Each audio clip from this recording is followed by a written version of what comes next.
تستضيف تونس ولأول مرة بإفريقيا الملتقى قادة القوات الخاصة المحارب الصامت في نسخته 13.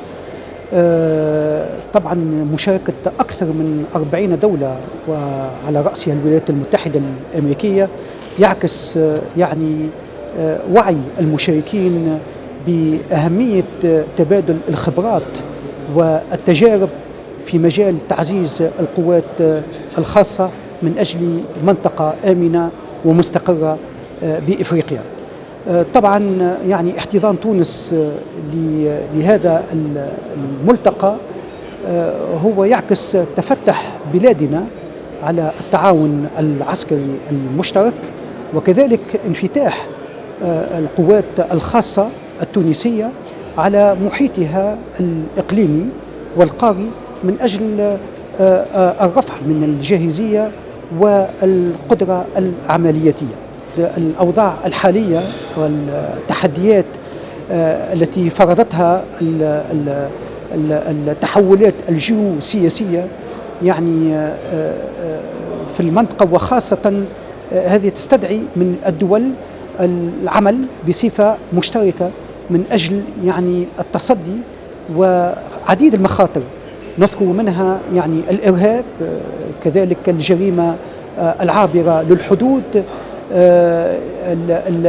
الاتجار بالبشر وبالسلاح، عديد من المخاطر هذه لا بد تستدعي كذلك يعني الوقوف يعني بحزم، ويكون تعاون مشترك بين الدول، وكذلك من خلال تدعيم القدرة العسكرية وبناء مشاركة تكون ركيزتها التدريب الحرفي بمعايير مرجعية.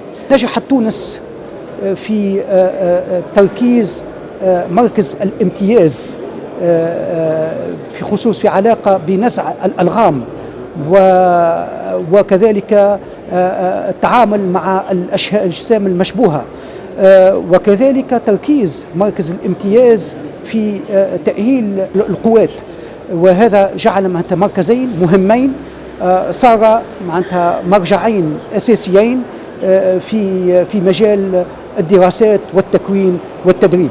ونحن اليوم نتطلع كذلك لأن تكون تونس مرجعا إقليميا في التدريب والتكوين، كذلك من خلال يعني إحداث مركز كذلك مركز امتياز للقوات الخاصة، يعني المحاور أهم في علاقة بمحاور نشاطات المحارب الصامت.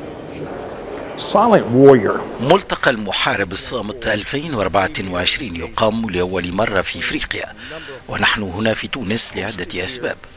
أولا لأهمية العلاقات الأمنية الطويلة بين تونس والولايات المتحدة الأمريكية التي تتميز بثرائها وعمقها.